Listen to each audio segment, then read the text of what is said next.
Good morning, ladies and gentlemen who are aspiring to start a business in Malaysia. You are at the right place. This is Business and Investment 101, organized by Rotaract Club of AIMST University, and you're here for episode 1, How to Start a Business in Malaysia.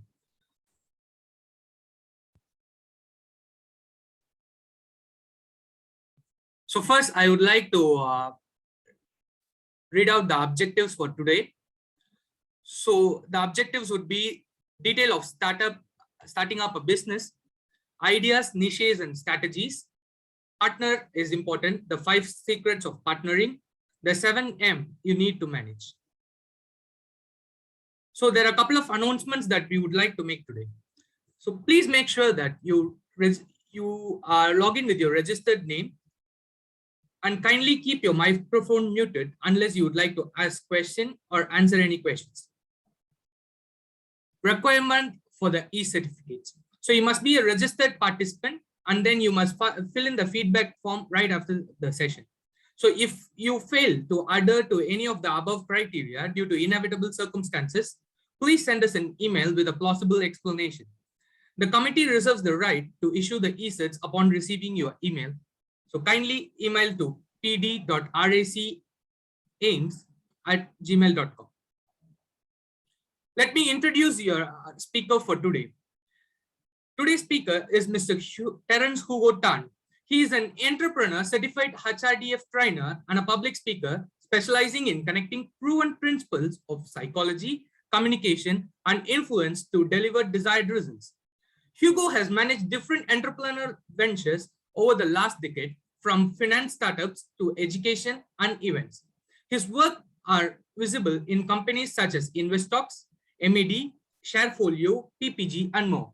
So as the current managing director of Turning Point Asia, Hugo trained over 10,000 professionals across Southeast Asia to become better leaders, public speakers, and networkers. His social authority framework promotes the core skill sets that elevate all skill sets for personal and career success. Hugo has been featured on various social media and publications such as Astro Avani, TEDx, The Star, Sinshu Daily, Property Queen, Malaysia Today, and many more.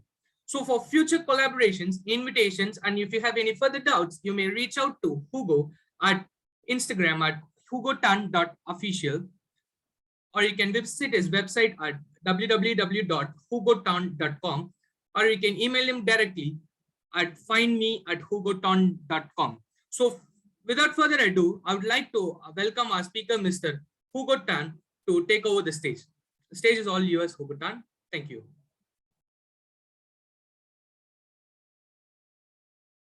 Thank you, MC Akash, for the kind introduction. So without further ado, I think we can begin. Let me see if I have the permission to share screen. Yes, I do. All right, fantastic. Okay, just to make sure everyone is still over here, right now. If you are here, comment 1. Comment 1 if you are still here in the room, because you have been waiting for quite some time. So comment 1 if you are still here in the room. All right, Sri Dashini, Praveen. All right, fantastic. Okay, let me do some adjustment over here, and here we go. Okay, I've been watching your breakfast talk over here, but frankly, I haven't had my breakfast.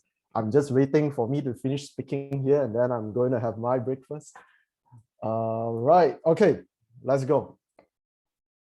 So the objective for today is to talk about how to start a business. I think introduction has been done by MC Akash. So let's start with a pop quiz. Some of you have seen me presented in entrepreneurship in pandemic, but from the list of participants I can see here is possibly only like 4 people, 5 people, So what you're going to see today is, on top of that, I'm going to remove some of the case studies and stuff like that from that previous presentation. And I'm going to add in the steps, because it is supposed to be about how to start a business, right? I'm going to add in the steps. So let's start off with our regular pop quiz. So in this pop quiz, I would need you to comment in the chat box, what do you think are the challenges and what you would do? Okay, so let us do a warm up. But we have to do this like super fast, right? Right, 10, 15. Okay, let's go. So Sharif started a burger store by the roadside. Okay, so when we asked Sharif, who are your target customers? He said the following: everyone who eats. What is the problem with this, guys? Let me know in the chat box. Okay, Danisha say no specific target. Any other thoughts from you? What is the problem when you ask someone who are their customers and they say everyone who eats?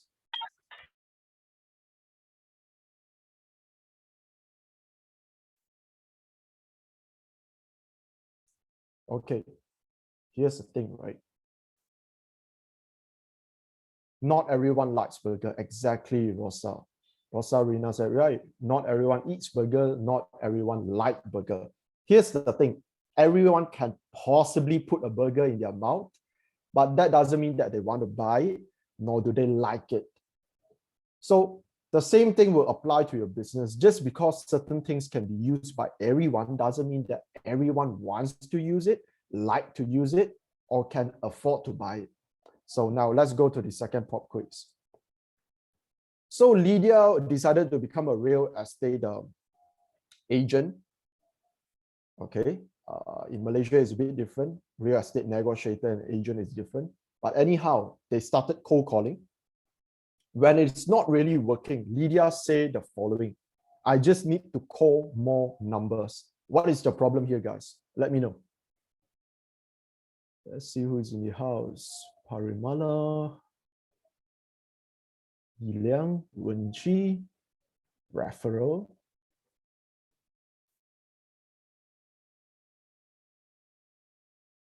She has contact people who are looking for properties, improve on her convincing ability.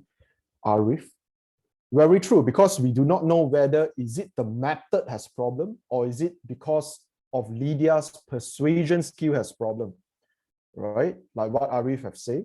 And Akash mentioned that she should contact those who are looking for properties. It also depends on the quality of the name list, the contact list that Lydia received. Do they have a list that of people that are actually interested to look for properties, right? It could be a contact list they receive from an exhibition or from a Facebook advertisement. Stingy people might ignore on a cold call. People do not like to receive calls nowadays. Some of you do not even want to receive a call from your friend. You feel like it's a disturbance. Whenever I see the phone ring, you just slide it off, right? You want to receive text so that you can respond at your own sweet time, right? Okay, so many factors, but among the biggest problem would be, you have heard Einstein saying it, if you repeatedly doing the same thing and expecting different result, it is a form of madness. So there should be some form of audit. How about this one? Harish owns a small business, but he's always working overtime despite he has a team. So when asked why, Harish say, I can't rely on my staff to do a good job. I would rather do it myself. What do you think is the issue here, my guys? Have you seen people like this? Trust, okay? Okay, what else? What else? What is the issue over here? These are some important questions. You might think like, well, this is a pretty easy pop quiz, but surprise, so many people has the same issue. Have you not worked with people that simply have to do everything themselves? I'm sure you have seen some people right back at your school. What's more in your working place, right? There are some people who tell you to do a job. After they do the job, they have 1,001 reasons telling you why you are wrong, and then they just take back the whole project and do it themselves. Should trust your own staff more. OCD, yes. OCD, yes. I've worked with someone with a more serious OCD than myself.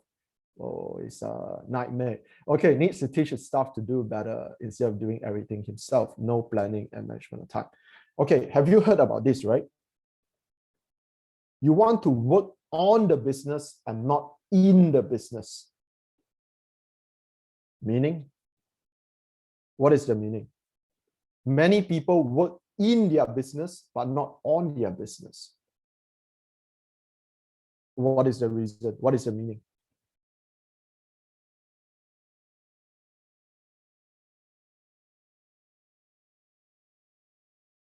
Don't improve their business when required.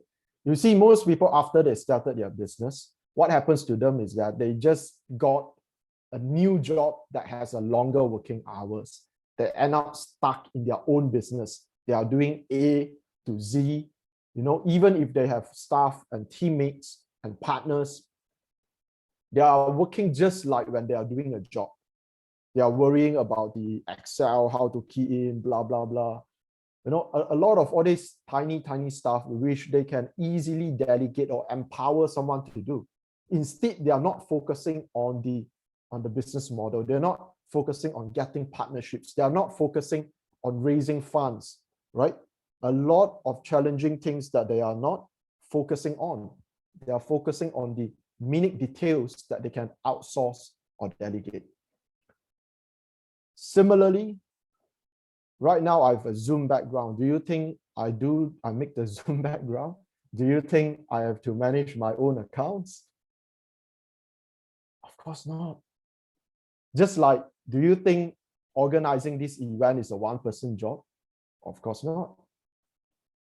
If it is, then the club has a problem. If it is, then your business has a problem. Okay, let's go to the last quiz. So Sarah runs a traditional store, sell beautiful dresses. She's good in it. And when people ask Sarah, why are you not on social media and doing advertising? She say, a good product will sell itself. People will come. What do you say?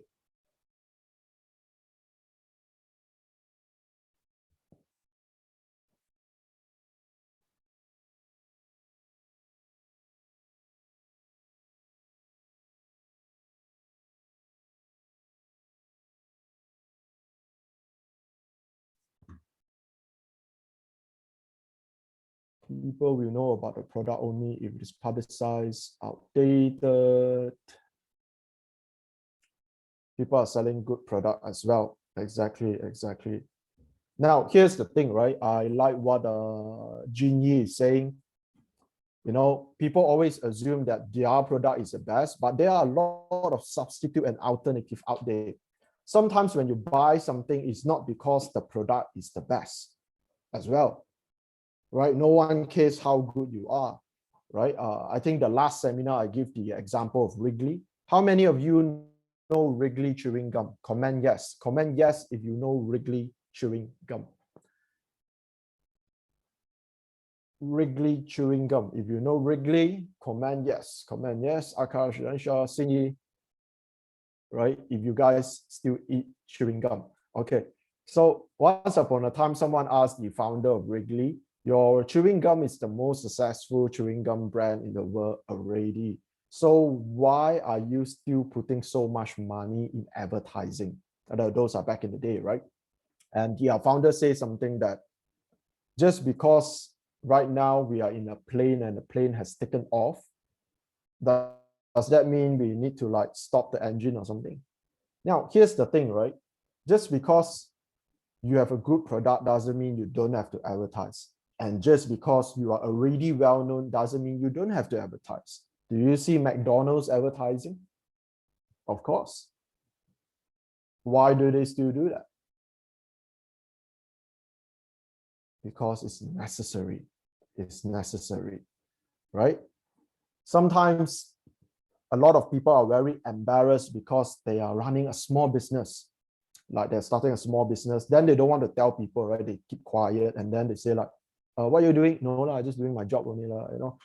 They are so embarrassed to tell that they have a business. But the problem is that if you don't dare to tell people that you have a business, that you are running a business, that these are your offers, your products, your services, if you don't tell people, how would people know? It's impossible, right? If you don't brand yourself, if you don't brand your business, who knows? In case if you realize every single slide of mine has my name on the top right, it has my Instagram account, it has my website. Now, here's a surprising thing, right? Some people also feel embarrassed to promote themselves. Now, these are 4 very simple pop quiz for us to audit ourselves. We cannot be embarrassed to promote ourselves, our club, our business, however small or however big. Because if you don't promote yourself and your business, who will do it for you? You're waiting for your neighbor to do it, your competitor to promote for you, or you're waiting for the club from another district to promote your club. Similarly, what happens in business also applies in relationship, also applies in doing your Rotaract work or your community service. If you have spent enough time with me in different meetings and also in different webinars, you would realize that sometimes I often repeat a certain community service project that I'm doing. Sometimes if it is business setting, of course, I always repeat what kind of services I'm doing, what I've helped people. Why do I keep repeating that? Repetition works, right? It's free advertising. I repeat until my competitors know what I'm doing. I repeat until everyone along me, my family, my neighbors, other club members, this district, that district, this business, another business, whatever networking circle, they know exactly what I do because I repeat it so many times. And when I'm not saying it myself, it is somewhere in my presentation slide, it is somewhere in my business material, it is somewhere on my Instagram. People know what you are doing. Okay, now. So now we have come to the beginning. So question number 1, how many of you would love to start your own business or to grow your existing business? Comment 1 if this is why you are here. So we would love to know what you guys are here for, right? So I know what I can skip, what I do not need to say. Tay is here, Lingas is here, Hui, Jinyi. Okay, how many of you would love to, but you are stuck because of your resources or skill sets or circumstances? Comment 2. Comment 2 if that's your issue, like you want to, but you just don't have enough resources. Okay, responding is very important because confirm I'm going to skip some slides. How you respond depends which slide I'm going to skip. Okay, how many of you are willing to do the work? If you have a format, you have a blueprint, you're willing to put in the work, comment number 3. Comment 3 if you are willing to put in the work. Okay, answering number 3 is very important because if you don't comment 3, might as well you just lock out right now. It won't help you in any other tips, right? Yeah. Number 3 is super important. Okay, now let us begin. So our title for today is how to actually help you to turn your ideas into reality in 7 simple steps. So you may be asking, Hugo, what are the 7 steps? Now, as you can see, my name that I put here is Terrence Hugo Tan, right? Just like the MC have explained. Now, let me ask you, why is it that when you look at my Instagram handle, when you look at my website, I always use the name Hugo? Why? Why don't I use the name Terrence? Why do I use the name Hugo? Can you let me know in the chat box?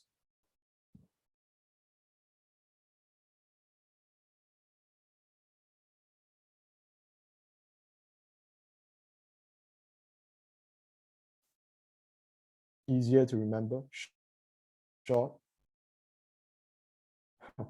Hugo Boss, fair enough. Fair enough. So over here, we can see a few very key points. Number 1, Sydney says it's easier to remember, correct. Number 2 is also a shorter name, correct. People remember short stuff, not long stuff.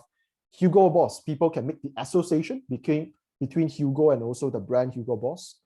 Special than Terrence and easier to pronounce, correct. Here is what I realized, right? At the earlier days when I used the name Terrence, last time, like say 8-9 years ago, where we still are doing phone calls, right? I realized that a lot of people, when I tell them I'm Terrence, they cannot get the name at first go. And when they are trying to spell my name, Terrence, they spell it wrong. Even until today, people spell it TE with one R or RRA instead of RRE. They keep on spelling it wrong. So my question for you is, for your business or for your club or for your project, whichever reason that you are here, do you have an easy to remember brand name? A brand name that people won't spell wrong, a brand name that people can associate it with something positive? Because if people can't spell your name, they can't search your name, isn't it true? And will you do whatever it takes?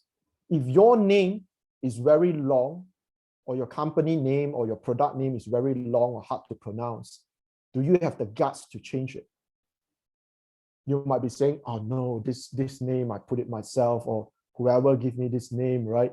Or my boyfriend or girlfriend give me this name, or my parents give me this name. Now, we have to be very clear. Are you willing to do whatever it takes? Because it's not about you truly. It is about how your marketplace would respond. I would readily drop the name Terrence every day, any day. If one day the Hugo name doesn't work and I need to rebrand myself, anytime. Because again, it is not about what I want. It's not about what I like. It's about how you can make the life easier for the people that you are serving. Okay, now let's go. These are the 7 steps that we're going to talk about today. We begin with step 1, you. Number 2, we help you find your business idea. Number 3, the 4-way test. It's not the Rotary 4-way test. I've created my own 4-way test. Forming your justice league, have your battle plan, protection, and lastly, the one thing you should spend your most time on. So these are the 7 steps. Okay, let's start. So how you can get ready as usual, because I can't see everyone, the only way I know you are still here is by typing something in the chat box. If you put an emoji, sometimes I cannot see as well. So that's number 1. You try to comment in the chat what you would like to hear more or say more. Let me know over there and I will try to get to you. So of course, take screenshots if you want, take photos if you want. Find me on Instagram. You can see my IG down there. Tag me over there. Okay, now let's go. So the first thing is, and we have a time check. Okay, we are still okay. The first thing in the story is that it's about you. Okay, about, I think 16, 17 years ago, I was skipping my AIMST class at the tuition center. So I went downstairs. There is a bookstore, it's a popular bookstore. And then I was walking around. All my life, the only books I've held is textbook and some, I don't know, workbook. And then I saw one book, right? It's called Think and Grow Rich. It sounds like a stupid title, but then I go and open the book. This is not a business book, right? It's a book about attitude, mindset, and stuff like that, right? Forming your mastermind. And for the first time, I read something that is not academic. Like, have you ever, only books that you have in your house that you have ever bought is only like science book or history book or maths book or English books, right? And then for the first time, I'm reading something that is different. And then I was wondering, wow, no one has ever taught me that, right? But at the same time, that time, I can't afford to buy a book, right? Books are very expensive in Malaysia, as you know. So it's okay. I stand there for hours, skip more classes, stand there for a few more hours, and I finish up the book. That is very important. Why? Because have you ever felt in your life, sometimes certain things happen? It could be a tragedy, it could be something good that happened, or a person you meet, or a book you read, or a quote that inspires you. And then you have that turning point in your life. Suddenly you become smarter. You go to the gym to work out. Suddenly you change your career. Suddenly you find someone you love. So hopefully today it will give you 1 or 2 nuggets that will be your turning point as well. So let me know, what are some of the things that you heard when you say you want to start your business? Let me know in the chat box. Have you heard that you need money to make money? You need a stable salary job because it's less risky. What else have you heard in the chat box? Right, let me know in the chat box. When you say you want to start a business, what do you hear? What if you try to tell your parents you want to start a business? Okay, while you're typing, I will continue. Sometimes they say you are not from the right family. Fair enough, having the right family helps as well. Most businesses fail, true. It has to fail.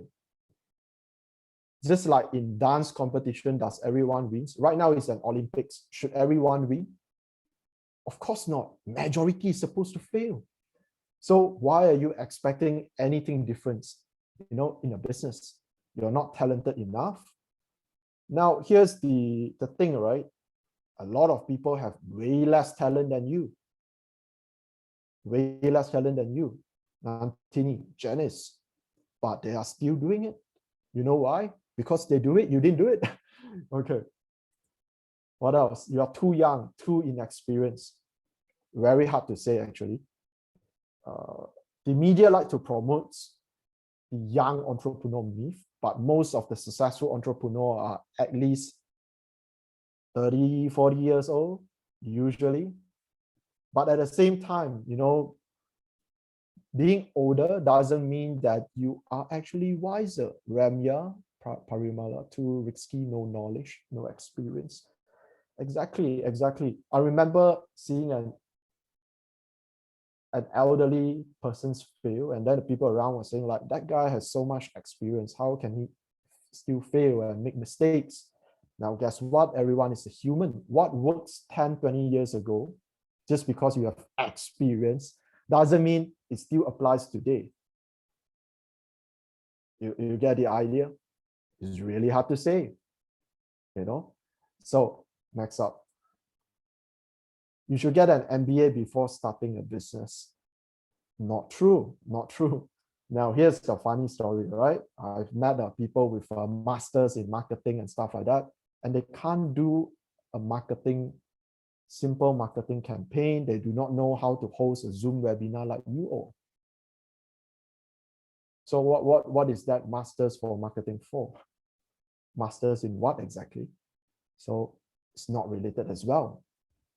So as you can see over here, everything helps. Having some sort of academic knowledge helps. Having some sort of job experience help. Being from the right family help. Having enough capital saved up helps. Everything helps. But at the end of the day, it depends on you. Do you have the skill set to do it? And most importantly, I always say, you need to audit yourself. Do you have the skill set? What are your strengths, your weaknesses? Do you have a right product and market fit? Most importantly, you must remember this. This is from the book, right? I'm just going to quote it one time, just for the sake of gratitude to the book. Weak desire brings weak results, just as a small fire makes a small amount of heat. The question I have for you is, do you have PhD? Let me know if you still remember what is PhD for those that attended the previous webinar.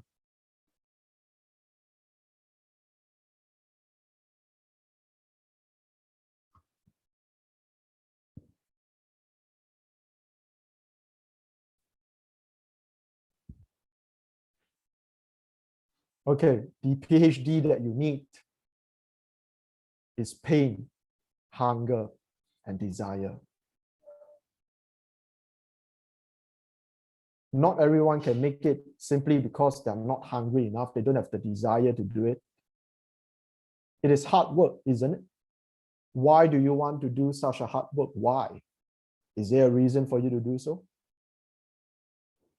Why don't you just take a job or something, right? Why do you want to do this? Is there even a reason why? If you don't have a reason, sometimes when things get hard, it's very hard for you to continue because there is no reason for you to do it. You look at your friends around you, they are earning stable salaries, doing in employ, safe place, they have aircon, they have nicer offices. but you have to start from small, you have to grow, you have to make mistakes. So do you have the PhD? This is the first requirement. Now, okay, if you guys are still here, comment yes. Comment yes if you are still here before we start step number 2. All right. Wen, Fei Yu, Julian is here. Hello. Panu, Arif. Okay, now how to find your golden goods? There are only 4 reasons why you want to start your business. It's on the screen. I'm not here to read textbook. Okay, so let me go to the next one. How to find your idea, right? The idea is from your everyday life. Okay, just think about this, right? Very hard for you to imagine. So let me make it easier. Allow me to go to the next slide. And here you go. Recently, it's a lockdown period. And then my car battery died or something. So I need a battery, but my nearby workshops are all closed. Therefore, I contacted something like Battery Shop, where they have a car battery assist that can arrive in 60 minutes. What do we learn from this?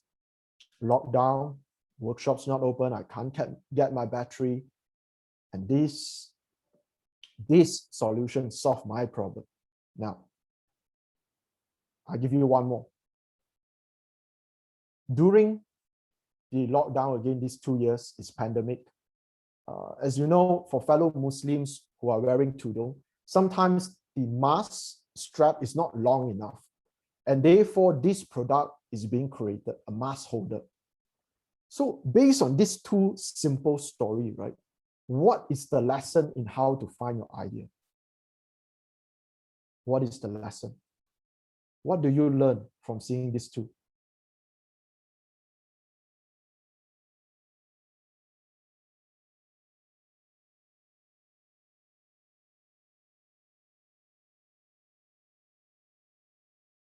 Battery die, battery short. Mask strap too short, you have a mask holder. What is the commonalities? Adapt to current needs, demand, can get idea from daily life, look for opportunity in every aspect. Yes, there is an opportunity in every problem. So our job, when you adopt the entrepreneurial mindset, your job is to find opportunity in every problem. People, when they see a problem, they become very sad, very disappointed. But your job is, when you see a problem and you ask yourself, how can I solve this problem? Who would need this problem to be solved? How urgent is this problem? How much can I charge for these services? Will people want it? Will you have enough people to want it? So this is a whole different type of mindset that you have. Because every day when I wake up in the morning, I want to brush my teeth. But I feel that sometimes when I brush my teeth, especially when I eat something that is sour, my teeth hurts. And therefore you have what brand? For sensitive teeth, you have Sensodyne, right? I'm quite bored with the normal flavors. Therefore you have like, I don't know what flavor you have, Kit Kat, Colgate or whatever is it, I'm not sure. But I'm too lazy to move my hand. And therefore we have the electronic toothbrush. Wake up in the morning, I can't wake up. The alarm sound is not attractive enough. Therefore, you have an app where celebrities will record their voice and call you up. Now, when I want to go to work, I want to take the train. But as a new person in Malaysia, I don't know where to take the train. So there's an app for that.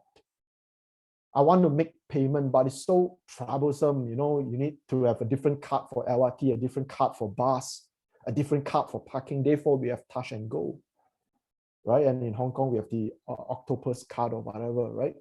Why? All this comes from your everyday life. I want to drive to work.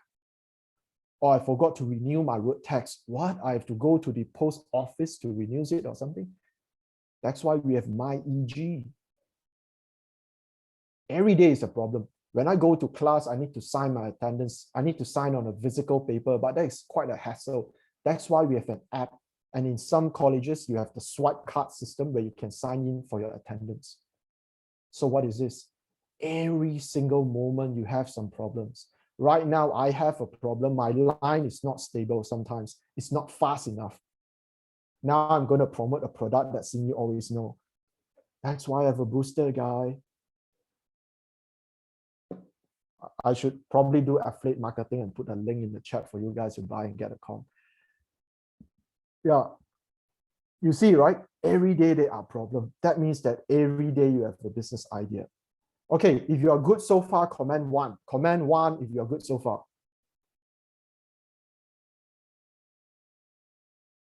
Okay, so there's no such thing as no business idea. It's just whether you're qualified to solve the problem. Okay, so now let me share with you the secret weapon to generate unlimited ideas. Example, yeah, example. Let me think. Okay, I'm not sure if I get the story right. You all know what is FedEx, right? Yeah, comment yes if you know what is FedEx. Once upon a time, deliveries took a long time. So if someone can guarantee an overnight delivery, is that something different? Yeah. What is the element over here? Is the element of speed. Okay, example. If I want to renew my road tax, I need to go to post office, I need to do that. So it will take me 3-4 hours. If you can speed it up for me to apply online and deliver to my mailbox, you have saved me 3-4 hours. And without me leaving my home. Speed, convenient. So think about your daily life around you. What things that you can speed up, what things you can make convenient. And I give the example of a shaver, right? You all know male have shaver, right? Like Gillette and things like that, right? Now, do they also have a brand for female? For ladies? Yes. So what am I playing over here? The gender. Is there an idea around you where you can flip? If they have a male version, you create the female. If they have the female version, you create the male version, or you create the unisex version, or you create whatever gender that you want to go for, right? Do you have that? Just think about, for example, selling your laptops, right? Sometimes they come up with the same laptop with a Hello Kitty cover. Why? It's the same damn thing, right? But they come out with a Hello Kitty cover. What have you learned over there? The same thing. Speed it up, make it more convenient, play with the gender.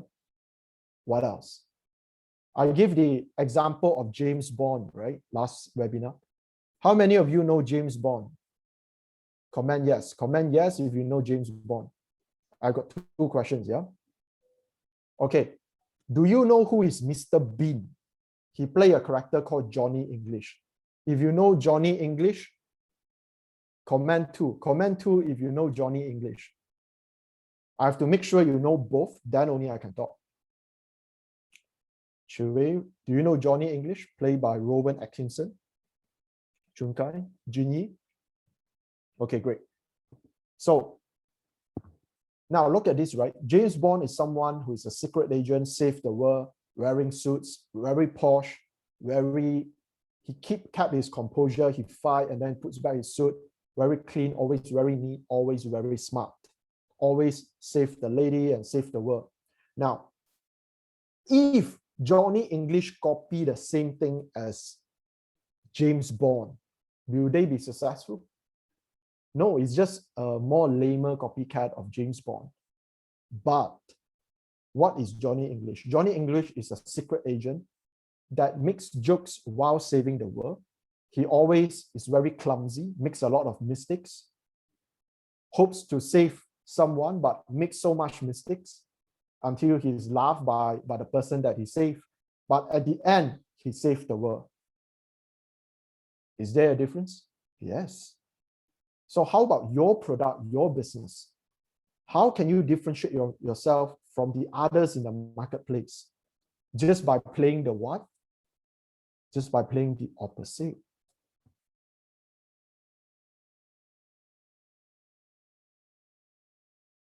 Just by doing the opposite. Last time, we have movies about heroes, all right? It's always about a hero are the good people. But now let's look at what movies we have in the cinemas or on streaming, right? If you have seen the movie, you just comment one, yeah? Have you watched the movie The Joker, for example? The Joker, have you watched the movie? The Joker, you know, the Batman villain. Who is the guy who played it again? I can't recall his name. Okay, how many of you have watched the movie Cruella de Vil? You know, 101 Dalmatians, the one played by Emma Stone recently, right? Right, comment one if you have seen Cruella de Vil. Fantastic. Fantastic, fantastic. Do you know what is happening? So much heroes movie. Now we are making movies about villains. We give them a different background story. We help the moviegoers to empathize with the villains. Have you watched the one by who is the Twilight? The Twilight actress is called Kristen something, Stewart or something. Yeah, the Twilight actress. She has a Snow White movie with Chris Hemsworth, Thor, which is called the Snow White and the Huntsman or something. Huntsman is the person that is supposed to kill Snow White, right? Huntsman kills Snow White, but failed. Later on, Snow White ate the apple and the prince kissed Snow White revived, right? But what if they twist the story? The huntsman actually is also in love with Snow White, and the person who kissed Snow White is actually the huntsman, and the prince came later. So what if there's a twist in the story? Again, what are we learning here? Differentiation. So think about that. We'll move forward. Pop quiz. Oh, I have a pop quiz here. Okay, pop quiz is done already. Okay. So step number 3, the 4-way test. So the photo on the right is actually 4-way test. This is a big, we call it stone or rock. Okay, this is a big rock here in Busan, Korea. You know, train to Busan.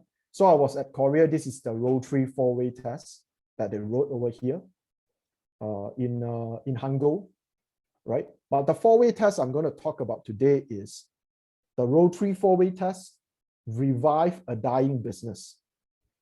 This 4-way test I'm going to talk about today is this.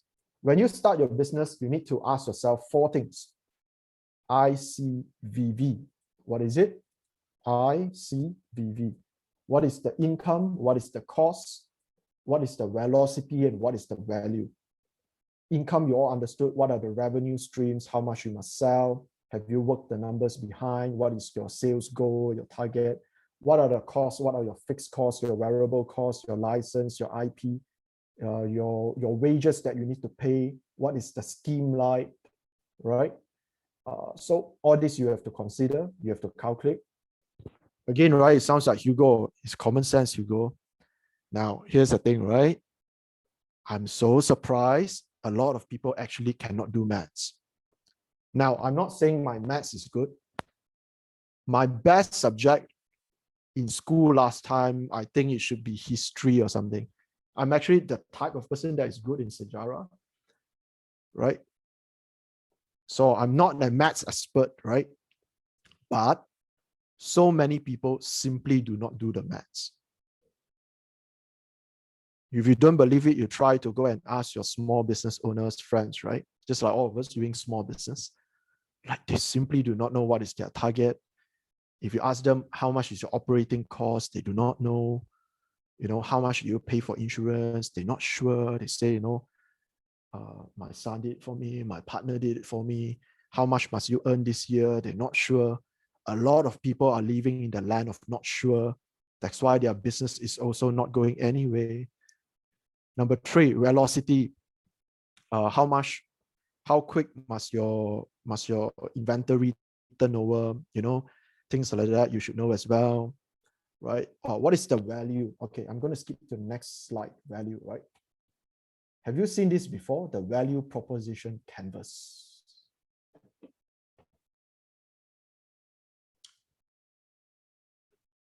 Okay, now, what I want to say is, you have to sort out everything here on the canvas, on your product. You know, you cannot just tell me that your product is a laptop, you can type stuff on Microsoft Word and play games. You know, it doesn't work that way. People have a lot of choices. Whatever that you are selling, I can go to Lazada and find something, or Alibaba. You get what I mean, right? Whatever that you think you are selling, that you think is so good, I can just go online and find it. Whatever price that you are putting there, if you put at least 10, 20 bucks more expensive, you know, I can just go and check at Lazada, right? So now, here's the thing. Let me put this. You all know what are iPhones for sure, right? Do people buy iPhones because they just want a phone? No, of course not. People buy iPhone because what iPhone stands for, because there's an Apple over there.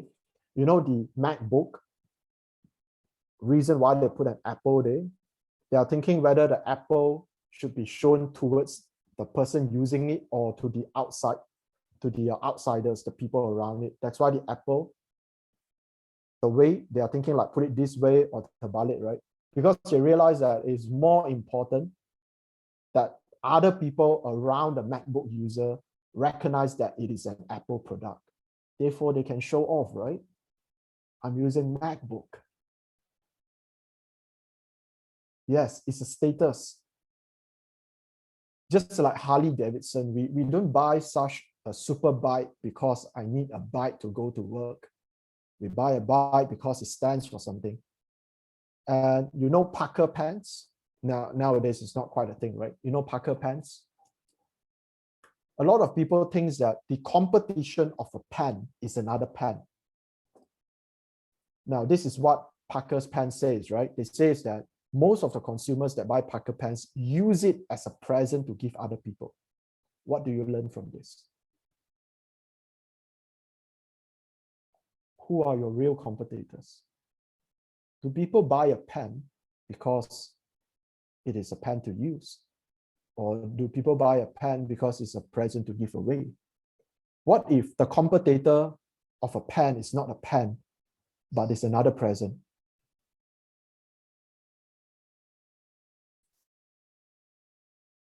Yes. Who is that? It's AIMST, right? Exactly. Have you think about that? What if the competitor of a laptop is not a laptop? What if the competitor of a phone is not a phone?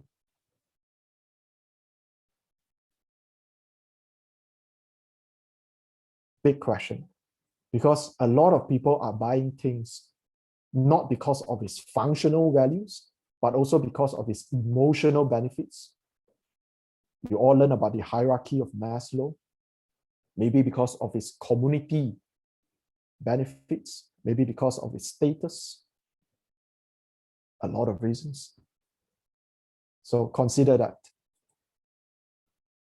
Okay, now quiz time. What are the four-way tests? Name the four. What are the four things you need to find out? Let me know in the chat box.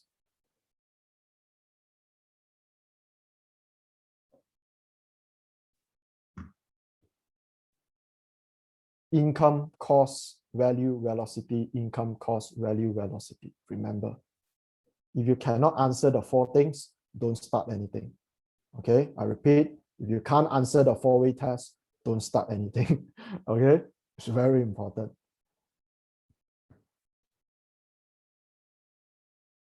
You can do the four-way test and still fail, but if you don't do the four-way test, you confirm fail. Okay, so let's continue. Step 4, you must form your Justice League. Okay, what do you like more? Do you like Justice League more or do you like Avengers? Let me know in the chat box. Which one do you like more, DC or Marvel?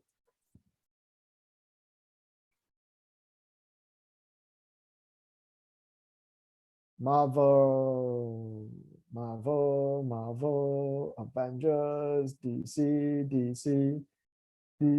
I've only watched Avengers.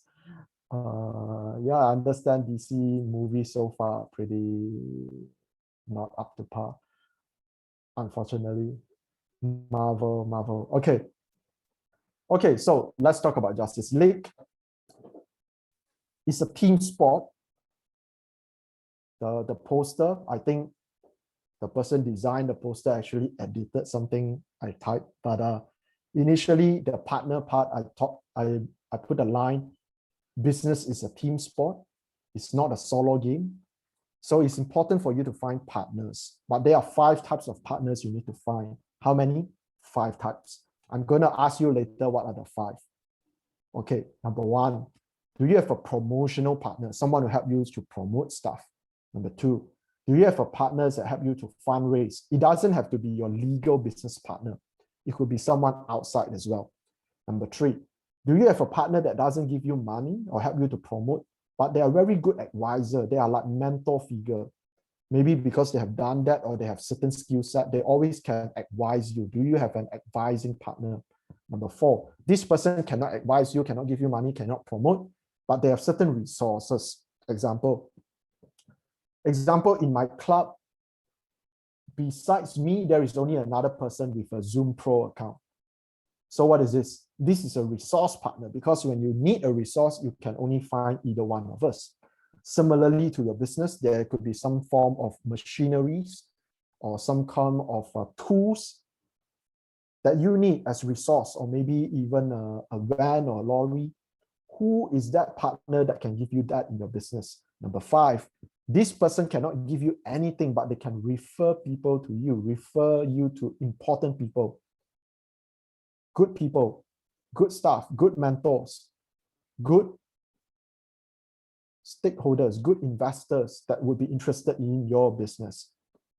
These are the 5.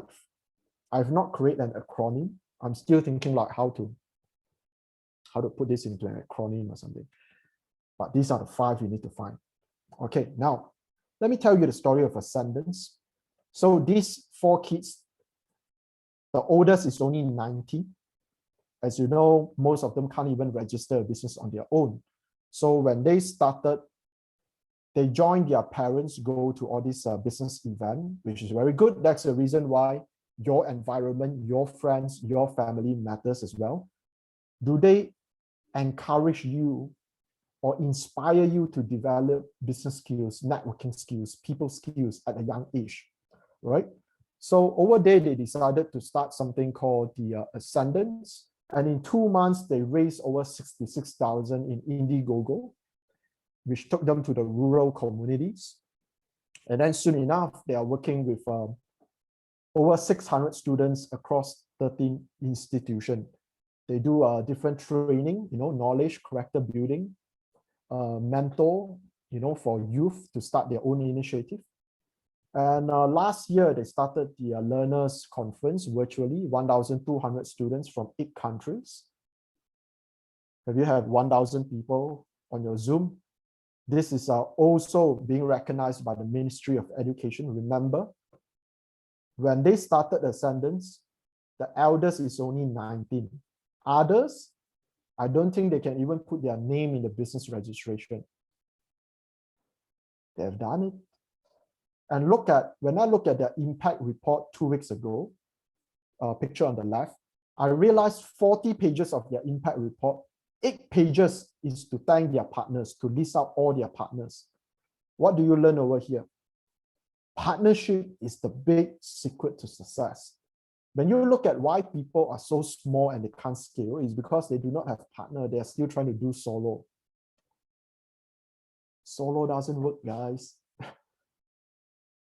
Right? If you want to be solo, you become a freelancer or something, Yeah, you can go solo. Right? In the actual world, you have to do things in a team. Okay, and their story is now in the book Battle to Ascendance. Now, everyone have to quote some Steve Jobs, right? So I'm going to quote some Steve Jobs. Yeah, I like this quote as well. The people who are going to change the world are those that are crazy enough to think they can do it. A lot of people just have too many self-doubt, right? They want to start something. They are not even planning. They are not going through the four-way test. They are just thinking in their head over here. They think.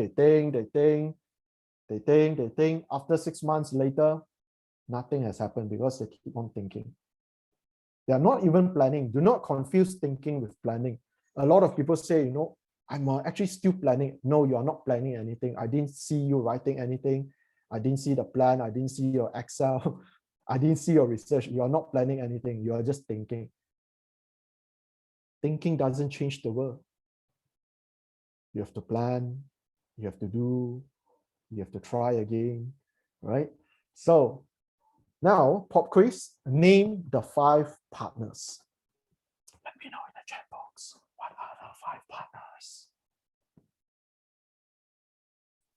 What are the 5 partners? Who are the 5 you need to find? 5 types of partners you need to find. What are they? Xia Hui, you're at top form today, Xia Hui. Promotion, financing, advising, resource access. Correct. So remember, for the rest of your life, you need to find 5 types of people.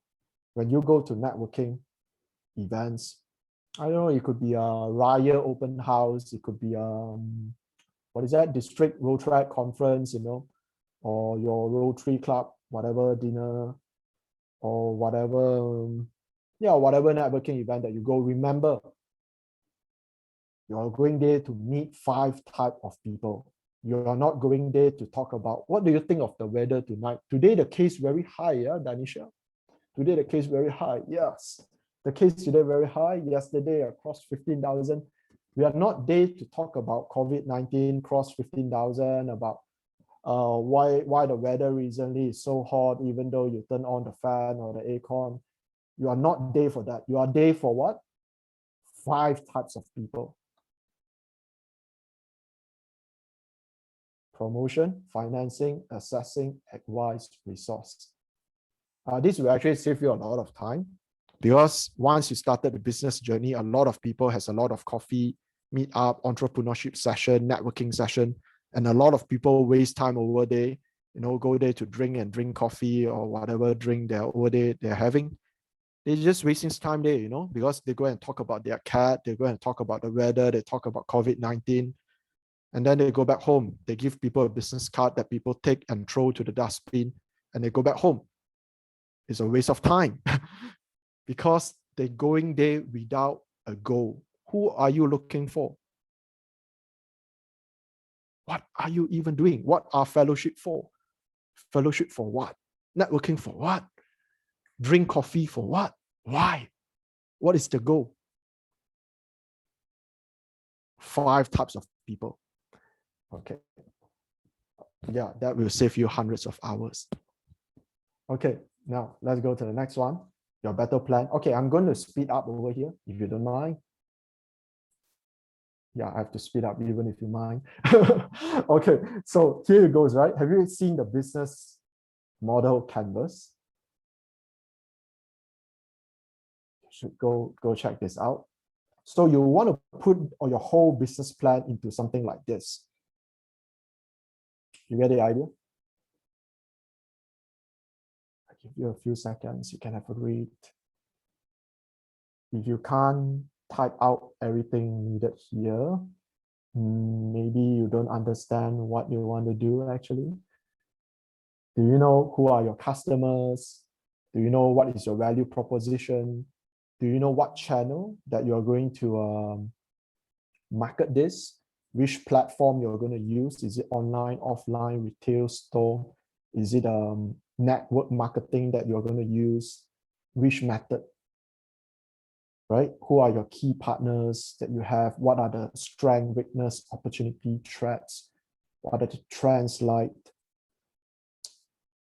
When you are able to list out the whole thing, it makes your mind very clear. I'm not saying that if you list out the whole thing, you will succeed, right? There is no such guarantee, right? Right? Guarantee doesn't exist. But if you can't even write out this, like, do you even know what you are doing? Who are your customer segment? Can you tell me who they are, where they live, what they like, what TV show they watch, how old they are they studying, working, young working adults? What are their disposable income? What products they are currently using? What alternative services they're using? These are so important because if you can't even answer that, you do not even know how to put on Facebook ads. Like I say, we are not targeting everyone, we are targeting someone. And sometimes when, let's say, I'm delivering my speech, for example, it is also not meant for everyone to understand it because I'm targeting a specific people. So let's say out of 60 people, the people that I really want to connect is maybe 10 people. So what I'm going to do is you have to tailor your presentation and tailor your product and services offering that it resonates with the 10 and it might not resonate with the rest.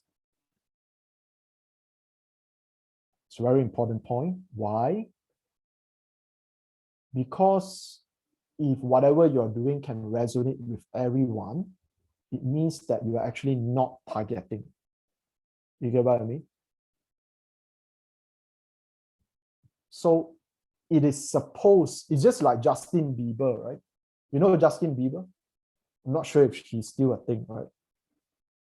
What songs Justin Bieber? I know.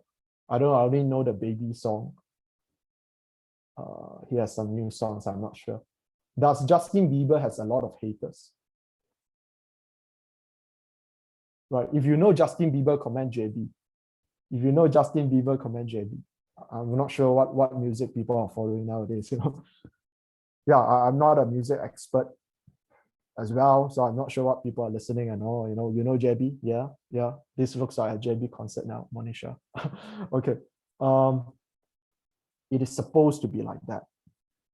JB is supposed to target, for example, young adolescents, possibly still in school, more leaning towards young adolescents, ladies. That's his target market.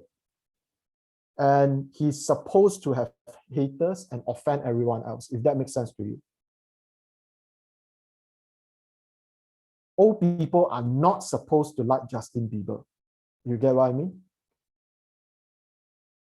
Guys would I don't know, will name call Justin Bieber or stuff like that, It is supposed to be like that. Okay? If, yes, Xiaohui, young fan girls, if what he does not offend other people or make other people dislike, then he's not targeting correctly.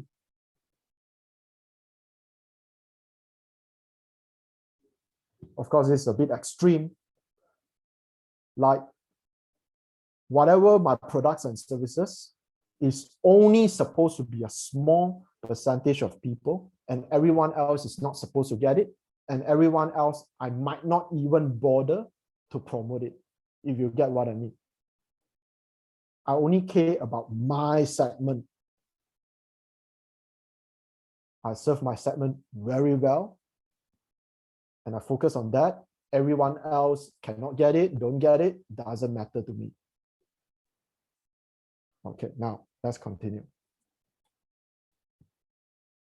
Okay, I have to skip this.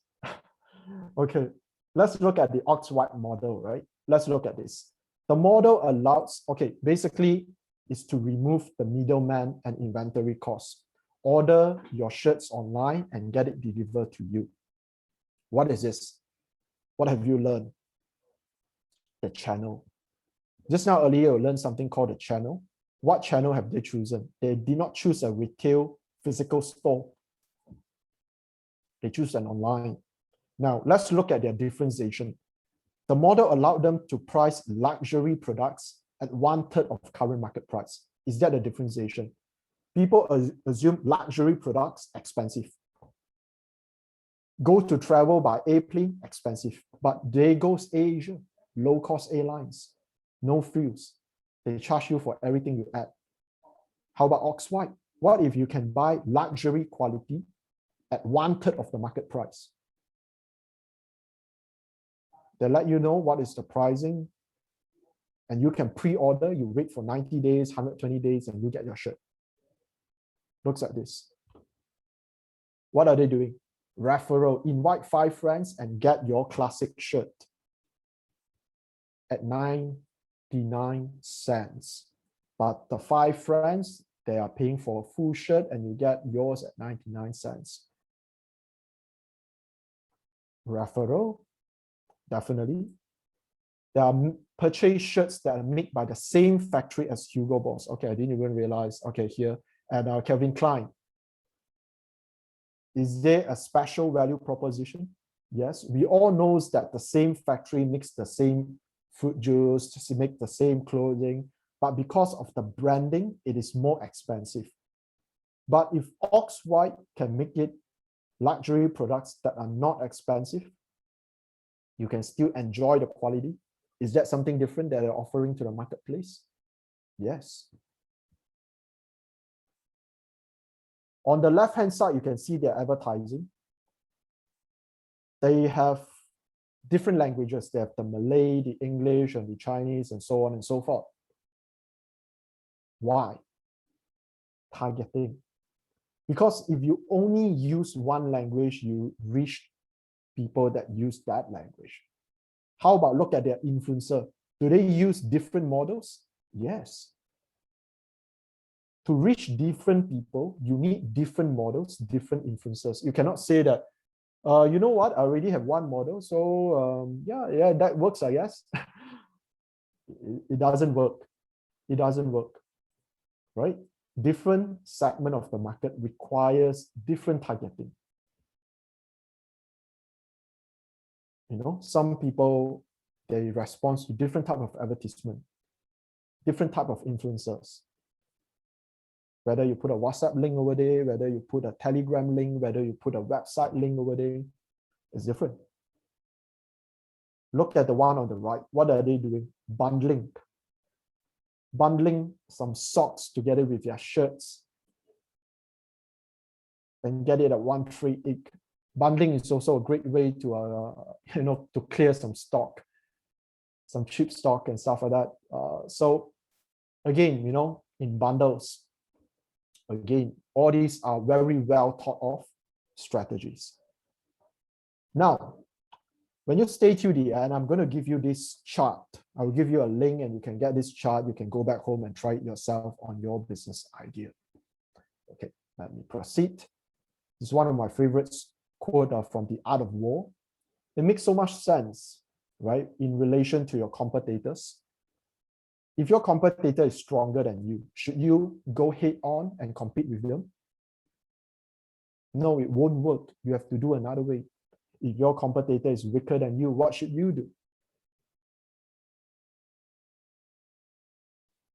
All this is already written in The Art of War. Timeless wisdom. Now, I'm going to skip this part. Okay. Now, if you are still here, comment 2. Comment 2 if you are still here.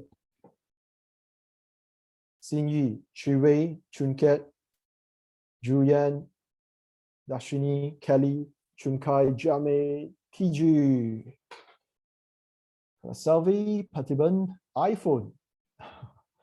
Okay, yes. Okay, so here's the thing, you have to register a business.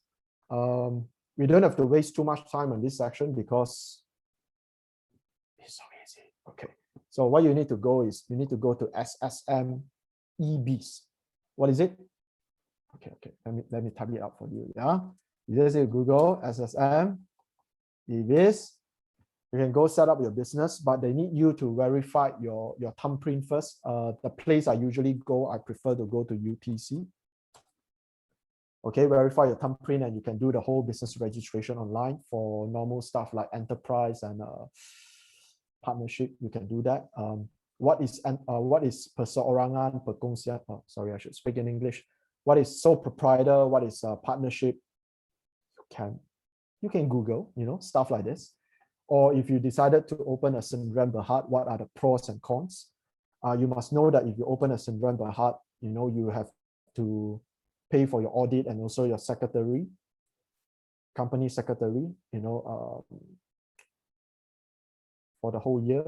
So there are some costs that is, it takes about 2.5K to 3K for you to set up a Sdn Bhd. If you are starting an enterprise or partnership, it only takes you about 70 to 80 ringgit, you can do it. You can start straight away. Now, that is registering your business. You can also check which business name is available. If you apply it online and it's not available, they will let you know. They will suggest you something. There is also another site. It's called SSM. Never mind. Still too early for you. Usually go there to check my names, which name is available. Of course, we cannot assume what business you are going to start. Okay, so certain businesses need licenses, need permits. For example, if you're opening a store in Mid Valley or something, the center court or whatever, you need to get a license from say the Dewan Bandar Raya and things like that. Depends what's the location. It could be your MPSJ or things like that. You can apply for your license and permit. If you have any trademark and copyright, you want to study the intellectual property or get an IP consultant. Certain things need insurance. You want to check out on that. All these things are very important. Must do. Yeah, you cannot start an illegal businesses, and also the concern about the tax and things like that is not good, right? You want to have all this. You want to have all this documentation. Very important. Yeah, very important. So this part is not hard. You can Google, you can ask people, right? I can also refer links to you. Very simple, can do. Okay. The hard part is whether your business actually works. Okay, now last part. There is only one job you need to do. Another big mistake that I realized over the years, sometimes I myself make the mistake as well, is have you heard about the 80-20 principle? Comment yes if you have heard about the 80-20 principle. Aiman, Hui, Wenchi. Well, I'm aware that it takes some time to complete the 7 steps, but well done, we are at the last step. Okay, the 80-20 principle actually says that 80% of whatever that you are doing, it doesn't contribute to the result. But surprisingly, 20% of what you are doing contributes 80% of your results. Does that make sense for you? I repeat, 20% of what you are doing contributes to 80% of your results. Now, my question is, every day, what are you busying about daily? So if you don't believe me, you can, that's why I have a lot of journals and diaries and stuff, you see. You know why? Just a few days of the week, you jot down from the morning until the night, what have you been doing in your life? And then you go and circle all the things that are useless that you have done daily. You will realize that, including myself, we do a lot of nonsense daily that doesn't improve our life. It doesn't improve your school grades. It doesn't make you more money. It doesn't make you healthier. It also doesn't make you smarter. It doesn't make you more beautiful. It doesn't make you achieve whatever results that you want to achieve. Look back at this. From I don't know what time you wake up, whether it's 6 or 10 o'clock, you jot down every single hour what you do. And then you go and slash off all the nonsense stuff that you do, that both of us do. And you see yourself, which of this stuff actually improve your life. And you'll be surprised. Every single day, you spend so little time on things that matter. So same thing in business. A lot of business owners, they begin to do a lot of silly stuff. For example, okay, I cannot name names again. Okay, I used to work with some people. Some people, they have a tendency like they spend the whole day, I'm trying to beautify my Excel sheet, and then they spend time in the office, they try to susun. Oh, you see here, Hugo, the file here not straight, I have to put it straight, and then after 2 hours they come back, Hugo, what do you think? Should I put it according to ABC or should I put it according to color? And then after lunch you come back, they say like, I think over here we have to vacuum or we have to put a rack, and you just realize that that person has spent the whole day working on a cabinet. And as you know, as small business owners, you are not Jeff Bezos. Okay, you are not Elon Musk. You have very limited time, you have limited resources, and you are supposed to come up with a result. No one cares how well arranged is your cabinet. Of course, a certain level of tidiness is required so that you can work things out efficiently.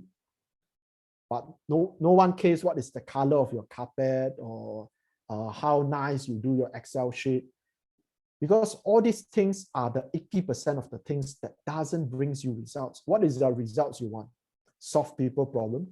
You want to serve your customer well. You want to make money. You want to make an impact. But 80% of the time, you're wasting time. You're watching Netflix. You are changing your laptop, desktop background. You come in the office, you make Milo, you drink Milo, then say you haven't eaten breakfast. You're doing that kind of stuff. Of course your business doesn't work, right? So what are the things you need to focus on? Anyone can guess what is IGA?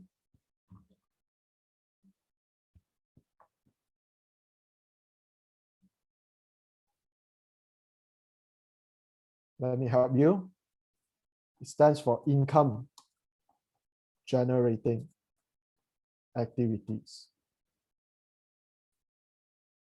If that activity is not generating income,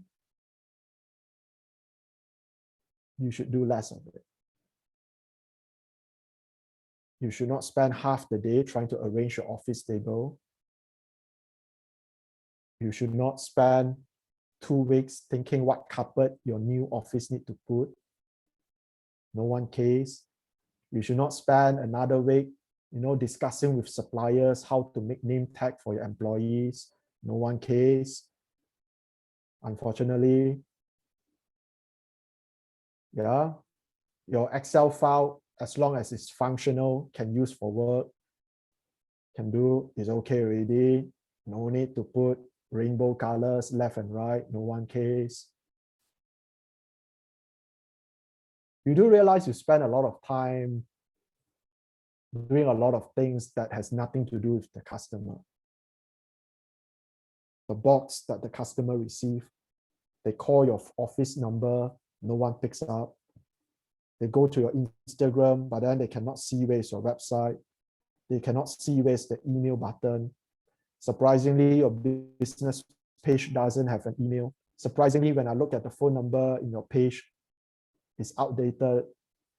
You didn't put the address. These are the things you need to think about. When I click your website, it lags.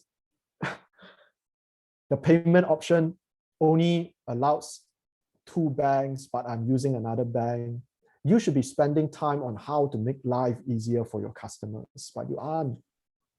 You aren't, right? You aren't. You are thinking about other fancy stuff like my name card. I think I need to change the design. No one cares. No one cares. Unfortunately, it has to be repeated. So the only things that matters are the income generating activities. Now,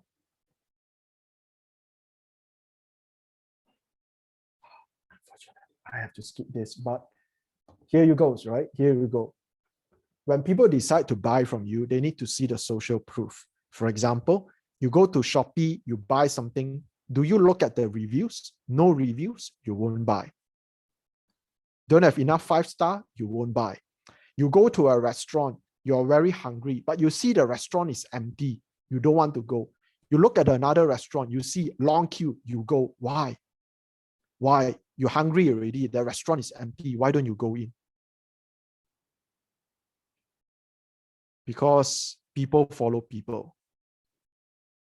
You would rather line up a bit than go to an empty restaurant because you are starting to think, it's empty. Why people don't go there? Must be the food not good, not fresh. Same thing when you start your business, you have nothing. You have to think ways how to partner to create social proof, how to display your authority. That's why, you all see all these Colgate Sensodyne advertisement or even Dettol advertisement. You always see the model wear a doctor lab coat, right? Why do they do that? Is that person the doctor? Why do they wear a lab coat? Why do they wear a stethoscope or something? Let me know in the chat box. Lab coat CV. Why do they wear a lab coat? Why do they wear specs? You can see I'm wearing a specs right now. Why?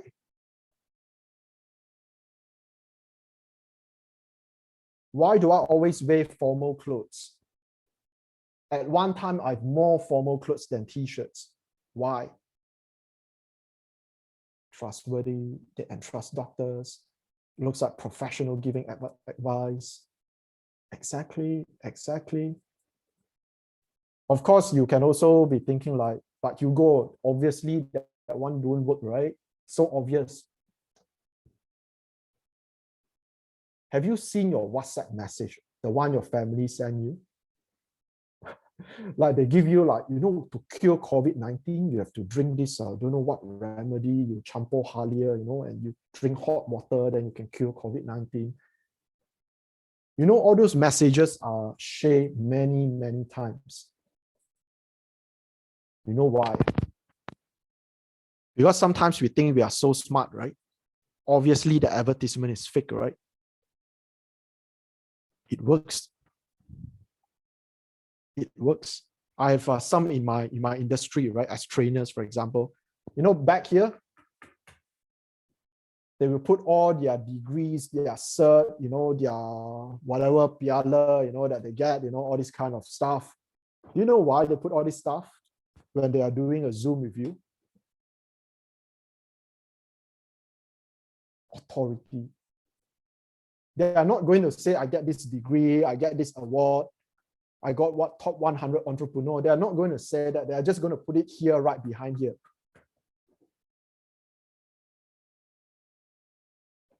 Subtle influences for you. So my question for you is, I cannot explain all of this, maybe next time. My question for you is, you know what works for people. You are people too. We are humans. We know what works. How can you implement it in your strategy?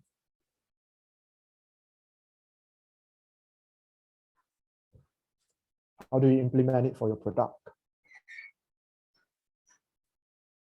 And especially both of us, we all, although you might be a bit more younger, but still both of us still looks young. When you are a young entrepreneur, when you start a new business, you have to be even smarter in utilizing these key points over here. Because people will say, things like, Kani, you are so young. Julian, so young. You sure you know how to do this? Jai, you just graduate, is it? you sure I can trust you with my trust you with your services, your products, And like Ryan, oh, Ryan is here. Wow, welcome. Ryan came to our appointment late for 2 minutes. Then they begin gossiping. That's why I tell you, really cannot trust young people. Young people, they don't have a discipline. How can I give that project to Ryan? They will have 1,001 reason, to attack you. So it's very important that we are even more savvy in understanding what is it that influences people. Okay, now, so naturally, if you decide to start a business, I'm not saying you have to, but looking at how the world have changed, job security is not day, but truthfully, not everyone is suitable to start their own business, or at least doing it full time. You can always start it part time. Not everyone is suitable for it. Not everyone wants to do the extra work. When you start promoting your products and services and things like that, some of your friends will feel very weird. They cannot connect with your posts because they will start saying like, Hugo, why you are starting to promote other stuff, right? Like post more lifestyle stuff, right? They want to see me, I don't know, like eating pancakes or stuff like that, right? But I have to reduce that kind of posts. What can I do, you know? And you don't have as much time to post on stories and stuff like that. You will reach a point where maybe you want a teammate or your staff to do it for you. You don't have time, and then your family will be saying like, why is it that you are not attending your family dinners? And then we ask you like, Nantini, you know, actually what you are doing doesn't really work now. Why don't you just come back here, work for the family business or something, you know?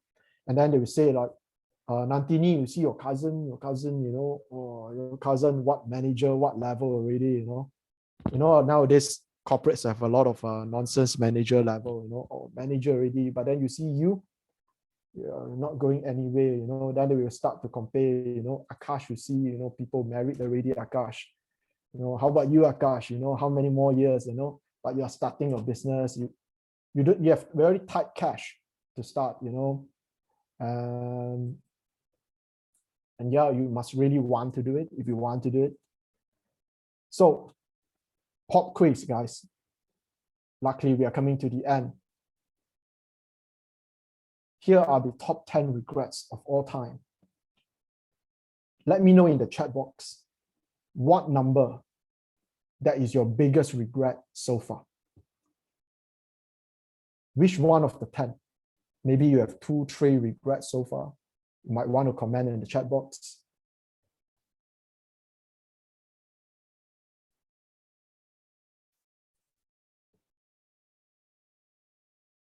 What do you hope to do? What is your regret? 1 and 4. Amends with those are wrong. You wish you say the words you need to. Okay, that's Aiman. 1, 2, 6. Don't sweat the small stuff. Number 6. Worry less about what other people say. Say the words I need. Let myself be happier. Or Katisha, Akash, number 6. Worry less about what other people think. Number 8. Dare to change my passion.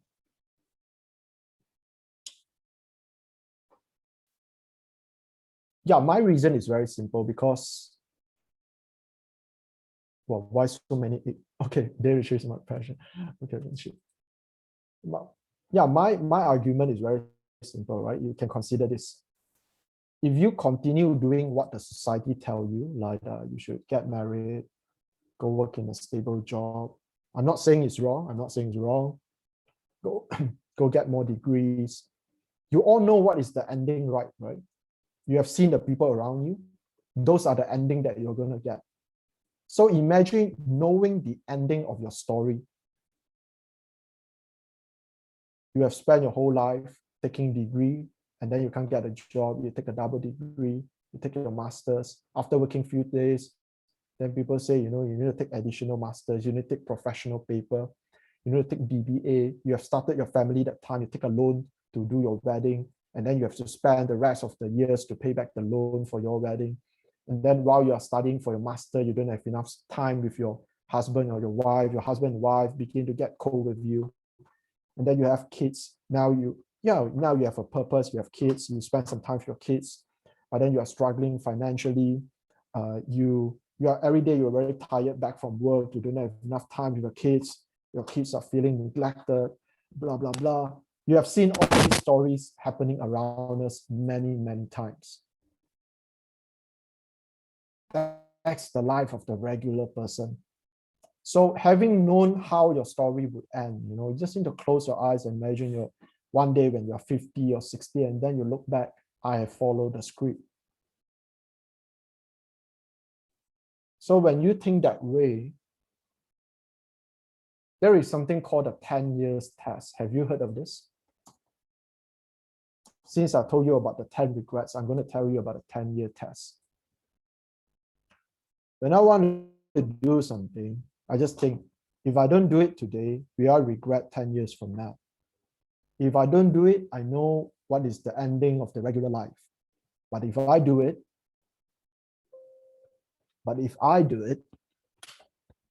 it's like branching off to a new timeline, a new ending. I could have go work in a bank or follow what my parents recommend, go to Singapore or something. I could have done that, but I know how that would end. But what if you make a different choice? What is the second ending? What people you could meet, what different life experiences you could go to, what places you could travel. You may or may not succeed. Truthfully, you may or may not succeed. But I do know that if I don't do what I need to do today, 10 years later, I don't want to have that regret. I don't want to have that regret, So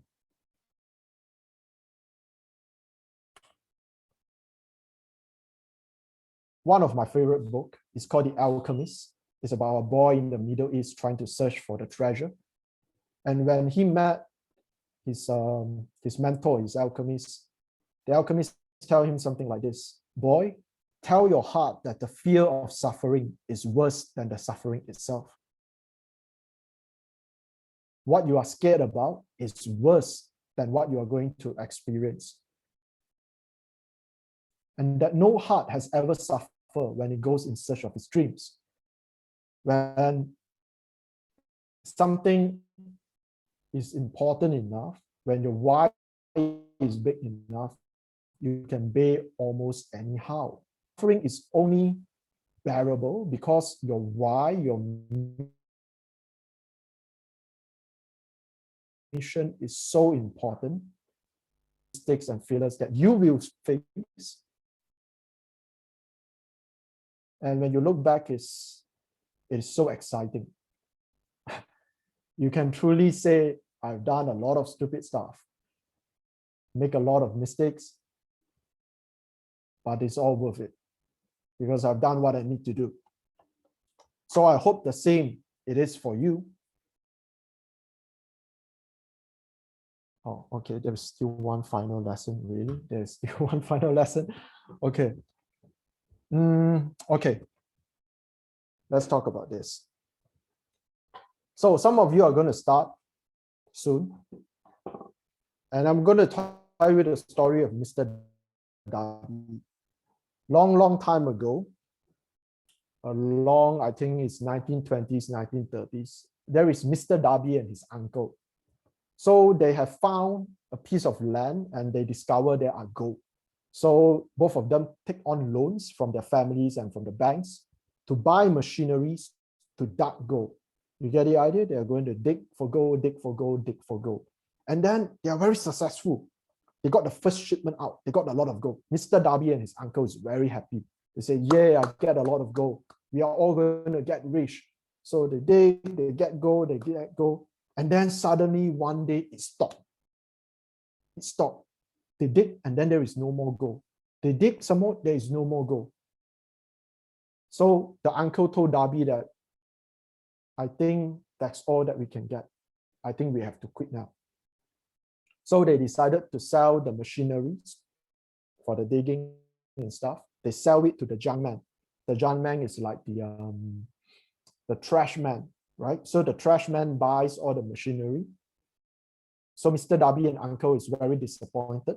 Now they have a lot of debts because they have borrowed money from their family, their friends, and from the bank. They have to repay for all the machineries and all the costs, all the wages of the workers for many more years in their life. And they did pay back, but for many, many years later. Now, the real story is what happened to the trash man. The junk man that has all the machinery decided to engage a surveyor So the surveyor come here and investigate the land. And the investigator tell that to the trash man, to the junk man. The person says, sir, the previous owner didn't realize when you are digging for gold, there are some things called fault lines where they stop.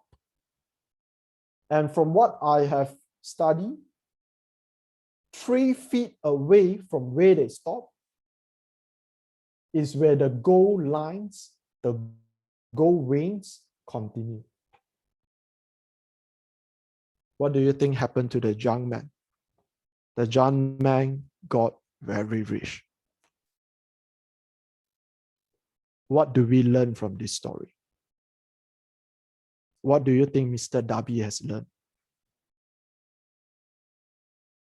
Number one, the junk man did the right thing. They engaged a professional for advice. Number two, Mr. Darby remembered this lesson because you know why he remembered? He still have to pay off the loans for many, many years. It's a real story, by the way. So later on, when Mr. Darby becomes a salesman, he remembered this lesson. And whenever you want to quit, remember, maybe you are just 3 feet from goal. If you have just take 3 more steps, you would have succeeded. But because you don't, you always quit. Hard a bit, you quit. Long hours a bit, you quit. After 5 p.m., you say you need to go dinner, you quit.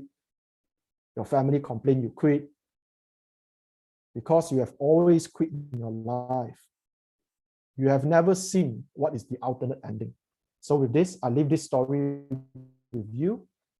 Thank you and well done for completing the 7 steps for today. And I have a present for you because you are so dedicated.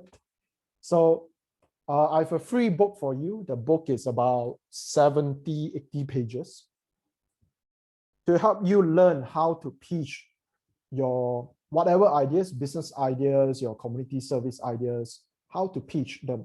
So this is a free ebook that you can get. You can take a screenshot, click the link, and then my team will send it comes Monday or Tuesday.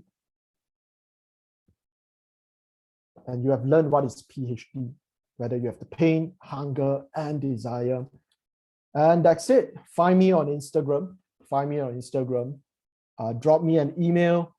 And that's all for today. Very thankful to Rotaract AIMST for starting a great series, Business and Investment 101. Congratulations, thank you, and well done. Take care, guys. See you on IG. Bye-bye.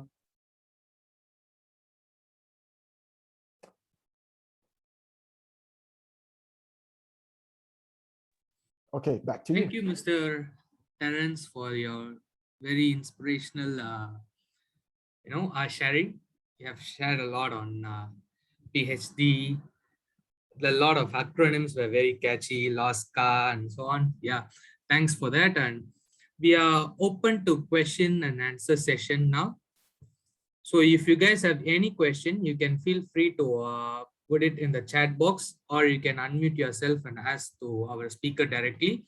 We'll be opening this session for 10 minutes or to 15 minutes, depending on the number of questions that we are receiving. So guys, feel free to ask your questions right now.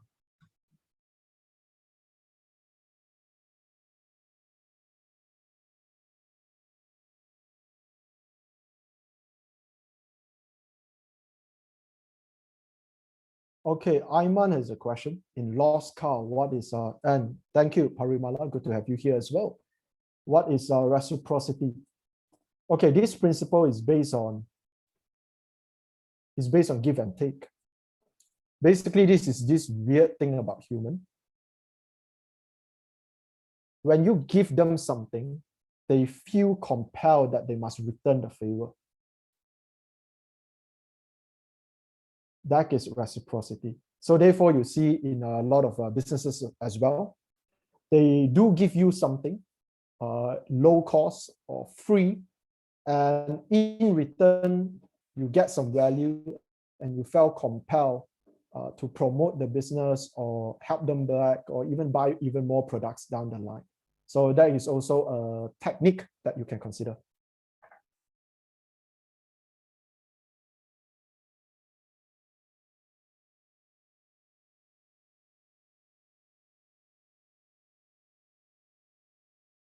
So yes, if there is any more questions, feel free to type in the chat box or drop me a DM or something, and then we can work out from there.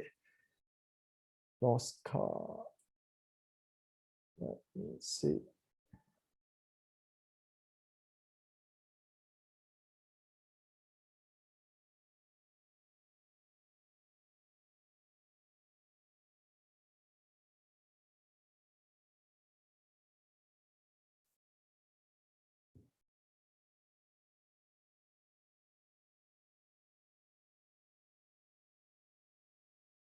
What are the areas of focus?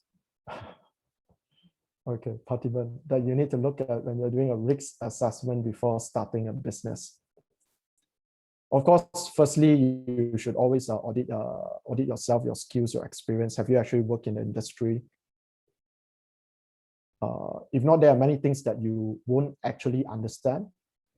You do not want to start fresh in something that you do not know. You can always work from someone or partner with someone or become a sales or marketing person or athlete to that industry that you want to go in order to get some insights, right? Not everything is textbook. A lot of things you need to know. And a lot of things, if you simply go and do a survey, people may or may not be compelled to actually answer your question or tell you everything. So of course, as usual, you want to talk to your customers, you want to talk to potential suppliers, you want to do survey.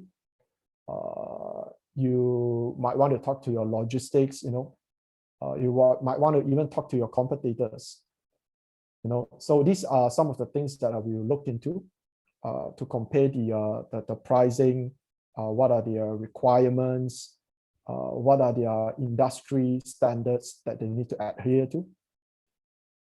And of course, always go through the four-way test and see whether it makes sense.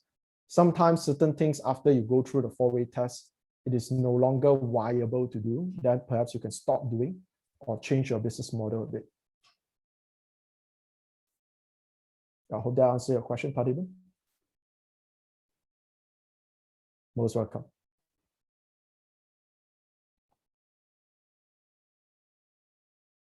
Mr. Hugo, I have a question in my DM actually. Yep. So, how to register a brand in Malaysia, a startup brand? How to officially register it? Someone is asking for it. How to register a brand? Okay, if you are talking about intellectual property, like if you want to trademark or copyright something, always go and find an IP consultant. They'll be working out for you. There are papers you need to fill up, and then after you fill up those papers, you have to apply. So people will actually need to evaluate whether whatever that you want to, whether patent or trademark or copyright, do you have any competing or existing products or services or companies that are similar. So they need to assess that before they approve you. Of course, all these have charges that comes along. So yes, back to you, Akash. Yeah, I have a follow-up question for the same. I'll just read it out. So yeah, can we start a business without registering, like a tax for the tax and stuff? Because some people are starting their own business from their home. So when is it essential to register for tax and stuff? Yeah. Okay, so the proper answer, the legal answer is that you should always register your business. You should always register a business. Okay, I'll give you a few example why, right? Okay, example, let's just say Hui. Let's say Hui, right? Hui wants to start a business without registering a business. So when I make payments to your products or services, where does it go through? Like it goes to your personal bank account. Really depends. If you are telling me you are selling some raya kueh, maybe I can accept that if you are selling a raya kueh. But if you are doing a professional service, right? If you want people to take you seriously and you don't even have a company bank account, you don't have an address or a proper contact number or website, you are losing points on the trust, especially when whatever value or pricing of your items get higher, when you promise more value or you are charging higher prices, more the reason why you need to register a business. Yeah, is definitely the right thing to do. Number two is, of course, the kind of protection that you are accorded with. For example, I think you might have learned what are unlimited liability versus limited liability. So you might want to consider that as well for your own protection, depending what you are selling as well. Yeah, overall, I think these 2 points, trust and also for your own protection, it's very important to register a business. Thirdly is, of course, you have to be aware of the different taxation that is applied if you are a sole proprietor versus if you open a private limited company, different tax rate. You might want to consider that. And of course, the kind of benefits that you can get by having actually everything on paper. Because as an entrepreneur and things like that, your tax returns, your bank statement, by having all this, it's really important when you want to apply things in the future. Yeah, so back to you. Mr. Terrence, there is one more question in the chat box from Lee Hui E. So, do all business need to sell ourselves before we actually sell the products? Okay, this is the Hui questions, right? Okay, it's a great question because nowadays we talk a lot about personal branding. There's actually another person that asked me before, but what if I'm not the on-camera kind of person, right? How do I promote my business if I cannot be the front person? Then you find someone to be the front person. Right, for example, you as the whatever title you want to give yourself, right? You might not be the person who can be on photo, on camera, but maybe your partner can. Yeah, the promotional person, right?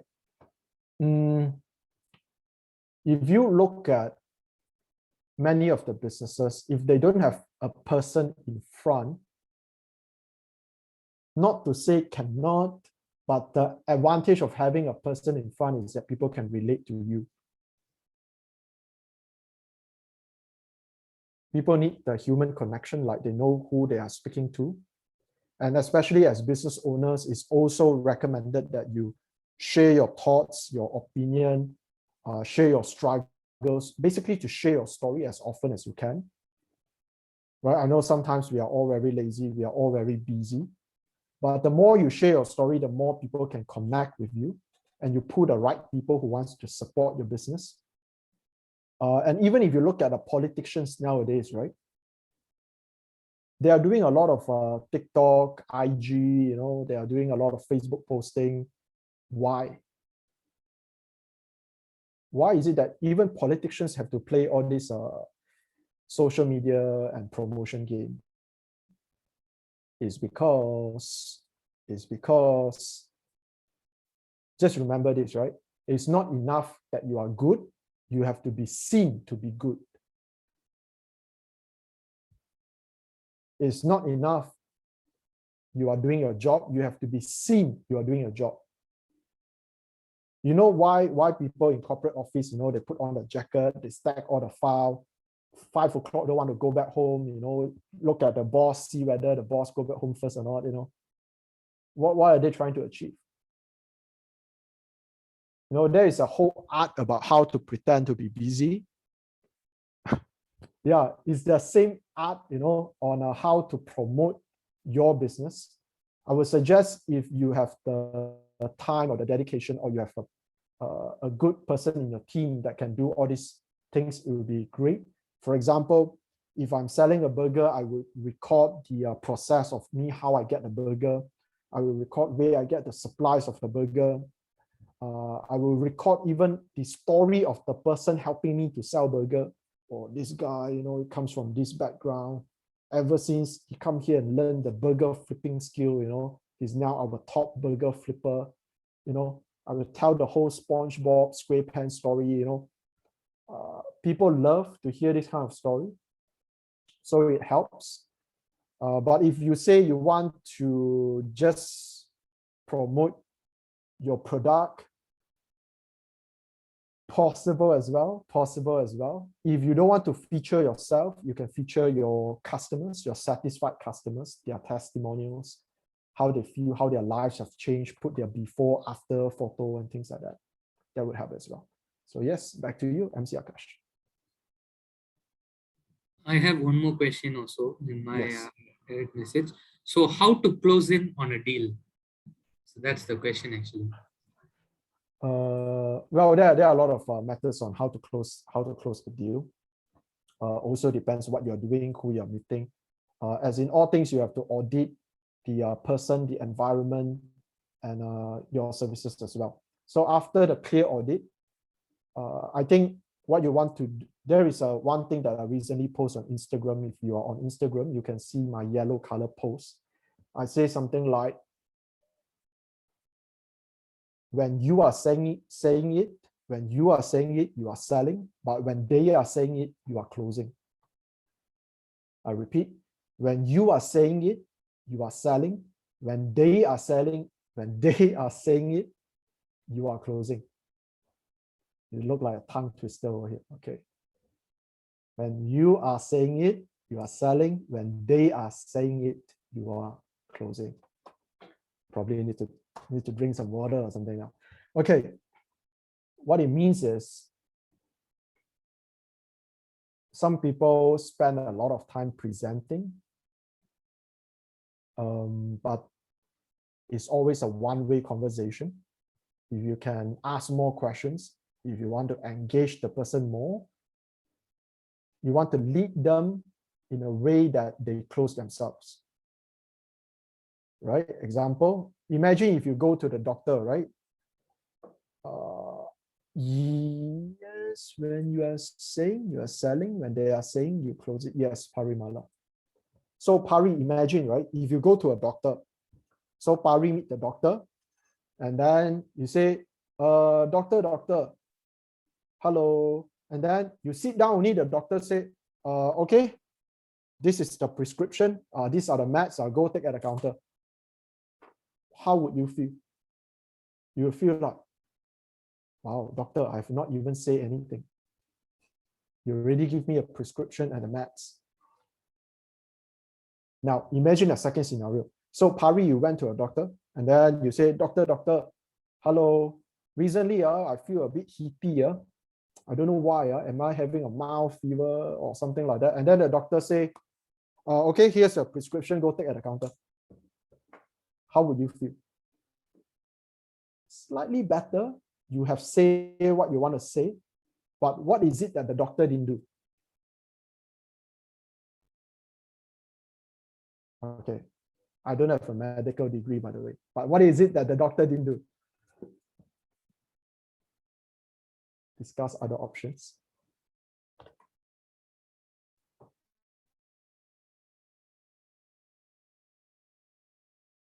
Okay, now third scenario, right? So Pari goes to the doctor. Pari says, hi, doctor. And then doctor say, hi, Pari. How are you feeling today? Then Pari say the weather is hot. And then it says, so what is the issue here? And then Pari says, I'm feeling a bit heaty. Seems my body is feeling a bit heaty. Am I having a mild fever? And then the doctor will ask something like, how long has it been? And then Pari said, it's been about a week. And then the doctor probably says that, do you feel, do you have any sore throat, or do you have any, I don't know, have you checked your temperature, or do you feel dizzy, or do you, what are they doing? They are basically diagnosing, they are trying to understand what are the symptoms that you have. And then maybe they want to take out the thermometer or the stethoscope, whatever they want to do. And then after all that, they ask, Pari, have that happened before? You know, or have you been drinking enough water, or what activities have you been doing recently? So as you can see, right, the doctor spent a lot of time trying to understand the person, the symptoms, and then they try to diagnose. Okay, so from what I see, Pari, this is not medical advice, yeah. From what I see, Pari, I think probably because recently, right, the whatever blah blah blah, it's also very hot outside, and I can see you have been doing a lot of sports activity. You might not have enough. You have not drink enough water, but at the same time, I've checked your temperature. I realized that blah blah blah, you might have such and such a condition. You know, I will give you a few pills out there. Remember, you take 2 times a day. Remember to drink more water and avoid blah blah blah. So when you hear that, now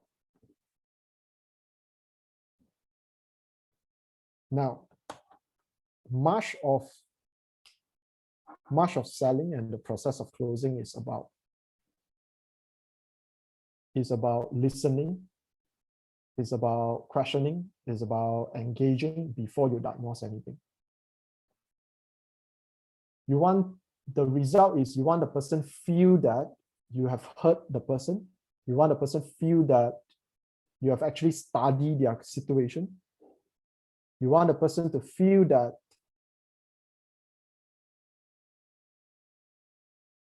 you also want to have the person to say everything that you are going through. And if necessary, you want to press on certain pain points or pleasure points, then the deal is closed. Just like why you need to buy a new vacuum cleaner, why you need to buy a laptop, you know, why you need to buy an iPhone, right? It could be 2 phones with very close pricing, but then you are saying that, you know, for a little bit more, you can get an iPhone. Why would you not want to get an iPhone? You know, you have to understand what is their pain and pleasure point, whether they are chasing for status and things like that. So once you deeply understand them and you can voice out in such a way that the person feels hurt and the problem exaggerated, then yes, it will be a close. So yes, back to you, MC Akash.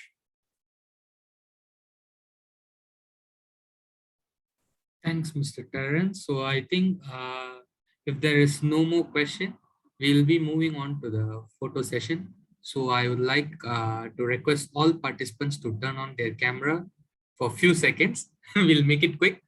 So yes, please turn on your camera, guys. So we'll proceed for the photo session.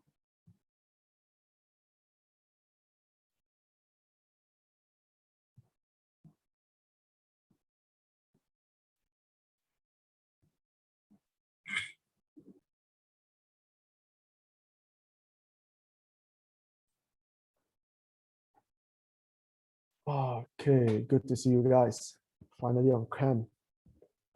Atiban, Aiman, Parimala is here as well.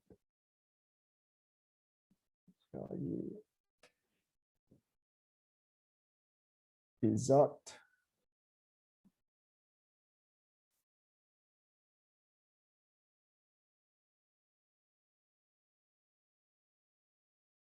Maram. Salve. Silpe. Julian. Surprised you guys can wake up at 10 o'clock.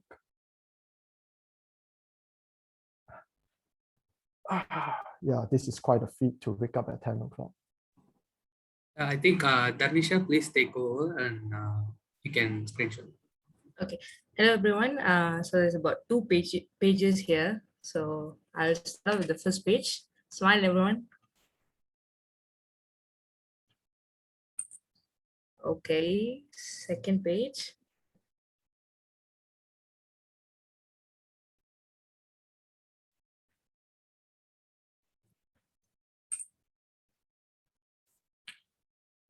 All right, then. That's all. Thank you. Thanks, Dhanitya. Thanks again, Mr. Terrence Hugo Tan, for making your time and sharing all your knowledge. So we would like to share the QR for the feedback form. Please fill in the feedback form, guys. It would mean a lot, and it will help us improve for the upcoming sessions. And you will be receiving your e-sets soon upon filling up the feedback form. So yeah. And I would like to also announce that we have 4 more episodes of the same series, Business and Investment 101, coming up. So if you haven't signed up yet, visit our IG. The link is in our Rotaract's link tree, or you can scan the QR code from our posters there. See you there next Saturday. Okay. Bye-bye, guys. Good job. Good job. Thanks, Terrence. Thank you, Terrence.